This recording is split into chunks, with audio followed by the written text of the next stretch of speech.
Assalamualaikum warahmatullahi wabarakatuh. Perkenalkan, nama saya Syania Effendi, NPM 2241116 dari kelas MNJ 22B. Di sini saya akan mempresentasikan materi tentang design thinking. Yang pertama akan dibahas definisi design thinking. Pemikiran desain adalah atau design thinking, pendekatan pemecahan masalah yang melibatkan empati, kreativitas, dan eksperimen untuk mengembangkan solusi inovatif. Ini adalah metodologi yang banyak digunakan di berbagai bidang, termasuk desain produk, desain layanan, dan inovasi sosial. Berikut adalah beberapa prinsip dan praktik utama pemikiran desain atau design thinking. Yang pertama, empati. Pemikiran desain dimulai dengan memahami kebutuhan dan perspektif pengguna akhir suatu produk atau layanan. Hal ini melibatkan pelaksanaan penelitian untuk mengumpulkan wawasan tentang perilaku, motivasi, dan permasalahan mereka. Empati adalah landasan pemikiran desain karena membantu desainer menciptakan solusi yang berpusat pada pengguna dan bermakna. Yang kedua, definisikan. Tahap kedua dari pemikiran desain melibatkan pendefinisian masalah atau peluang yang harus diatasi oleh solusi desain. Hal ini melibatkan sintetis wawasan yang dikumpulkan selama fase empati untuk mengidentifikasi tantangan dan peluang utama.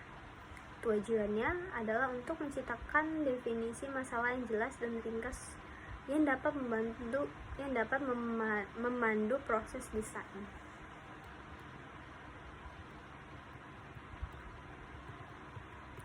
Yang ketiga, ide. Fase ideasi adalah saat desainer menghasilkan berbagai macam ide untuk memecahkan masalah atau peluang yang ditentukan pada tahap sebelumnya. Ini melibatkan curah pendapat, pemetaan pemikiran, dan teknik lain untuk mendorong pemikiran kreatif dan kolaborasi. Tujuannya adalah untuk menghasilkan ide sebanyak mungkin tanpa mengkhawatirkan kelayakan atau kepraktisannya. Yang keempat, prototipe. Fase pembuatan prototipe melibatkan pembuatan representasi nyata dari solusi desain.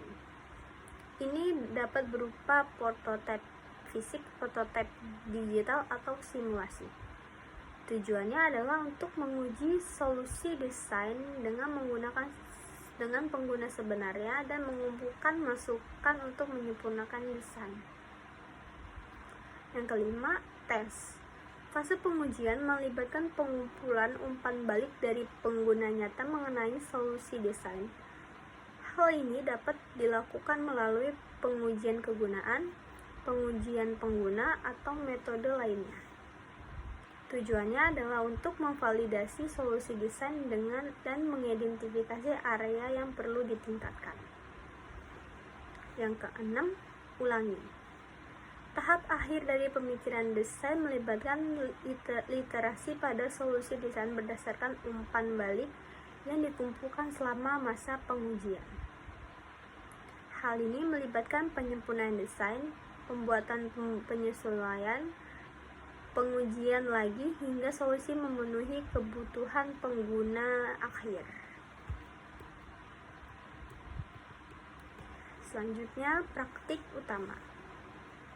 Beberapa praktik utama pemikiran desain meliputi kolaborasi. Pemikiran desain adalah proses kolaborasi yang melibatkan kerjasama dengan pemangku kepentingan, pengguna, dan desainer lain untuk mengembangkan solusi inovatif. Yang kedua, eksperimen. Pemikiran desain melibatkan eksperimen dan pembuatan prototipe untuk menguji dan menyempurnakan solusi desain. Yang ketiga, berpusat pada pengguna. Pemikiran desain berpusat pada pengguna. Artinya, kebutuhan dan perspektif pengguna akhir adalah fokus utama proses desain. Yang keempat, iteratif.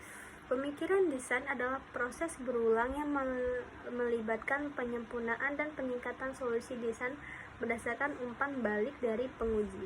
dan pengujian. Selanjutnya, manfaat. Pemikiran desain menawarkan beberapa manfaat, antara lain inovasi, yang pemikiran desain dapat menghasilkan solusi inovatif yang tidak mungkin dilakukan melalui pendekatan tradisional. Yang kedua, kepuasan pengguna.